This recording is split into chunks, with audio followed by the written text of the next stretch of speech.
BJP-യോടൊപ്പം ചേരുക, അതിനുശേഷം പരമാവധി സീറ്റ് വിലപേശി വാങ്ങിക്കുക, എന്നിട്ട് അവിടെ ബഹുഭൂരിപക്ഷം സീറ്റുകളിലും ജയിക്കാൻ കഴിഞ്ഞാൽ അതിനുശേഷം മുന്നണി വിടുക, എന്നിട്ട് മഹാഗഡ്ബന്ധനോടൊപ്പം ചേർന്ന് BJP-ക്ക് എതിരെ പതിവ് സ്റ്റൈലിൽ പോരാടുക. എന്നാൽ അദ്ദേഹത്തിന്റെ പ്രതീക്ഷകൾ മുഴുവൻ അസ്ഥാനത്താവുകയാണ്. LJP പിടിമുറുക്കിയിരിക്കുന്നു. കൃത്യമായി പറഞ്ഞാൽ നിതീഷ് കുമാറിന്റെ പാർട്ടിക്ക് സീറ്റുകൾ കൊടുക്കുന്ന കാര്യത്തിൽ LJP-യുമായി ചർച്ച വേണമെന്നാണ് പശുപതി ബാരസ് പറയുന്നത്. അത് മാത്രമല്ല, ഹിന്ദുസ്ഥാൻ അവാം മോർച്ച നേതാവായ ജിതൻ റാം മഞ്ചിയും ഈ കാര്യത്തിൽ വേറിട്ട അഭിപ്രായം പറയുകയാണ്. BJP നേതാക്കൾക്കും കടുത്ത അതൃപ്തിയുണ്ട്.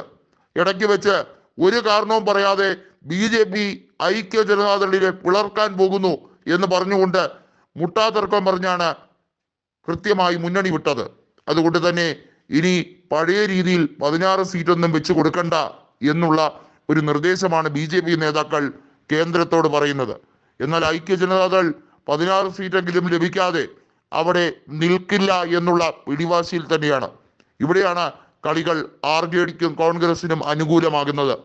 തമ്മിലുള്ള ഈ വാക്പോര് RJDക്കും കോൺഗ്രസിനും ജയം സുഗമമാക്കും എന്ന് തന്നെയാണ് പറയുന്നത്. കഴിഞ്ഞ ലോക്സഭാ തെരഞ്ഞെടുപ്പിൽ RJDക്ക് ഒരു സീറ്റ് പോലും ലഭിച്ചിരുന്നില്ല എന്നുള്ളത് എടുത്തു പറയേണ്ടതാണ്. പലയിടത്തും 2ാം സ്ഥാനത്ത് എത്തേണ്ടി വന്നു. എന്നാൽ ഇക്കുറി അങ്ങനെയല്ല. സീറ്റുകളിൽ അവർ വിജയിക്കാൻ തന്നെയാണ് മത്സരിക്കുന്നത് എന്നുള്ളത് പാർട്ടി അധ്യക്ഷൻ ലാലു പ്രസാദ് യാദവും പാർട്ടിയുടെ നേതാവായിട്ടുള്ള തേജസ്വി യാദവും പറഞ്ഞു കഴിഞ്ഞിരിക്കുകയാണ്. എന്നാൽ രാഷ്ട്രീയപരമായി RJDക്ക് ഒരു മുന്നേറ്റം ലോക്സഭാ തെരഞ്ഞെടുപ്പിൽ കഴിഞ്ഞ കുറെ നാളുകളായി കാണുന്നില്ല. നിയമസഭാ തെരഞ്ഞെടുപ്പിൽ പക്ഷേ അങ്ങനെയല്ല.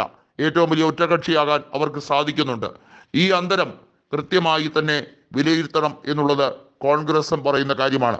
കോൺഗ്രസിനാകട്ടെ RJD നൽകുന്നത് 10 സീറ്റുകൾ വരെയാണെന്നാണ് കൃത്യമായി പറയേണ്ടത്. 4 സീറ്റുകൾ വരെ ഇടതുപക്ഷ പാർട്ടികൾക്ക് നൽകിയേക്കാം എന്നുള്ള ചിന്തയുമുണ്ട്. എന്നാൽ 4 അല്ല 2ലേക്ക് ഒതുക്കും എന്നുള്ളതും പറയപ്പെടുന്നുണ്ട്. അത് CPI-ML-നായിരിക്കും എന്നും വിശ്വസിക്കപ്പെടുന്നുണ്ട്. CPI-ML കൃത്യമായി തന്നെ RJD-യോടൊപ്പവും കോൺഗ്രസിനോടൊപ്പവും കട്ടയ്ക്ക് നിൽക്കുന്ന പാർട്ടി തന്നെയാണ്.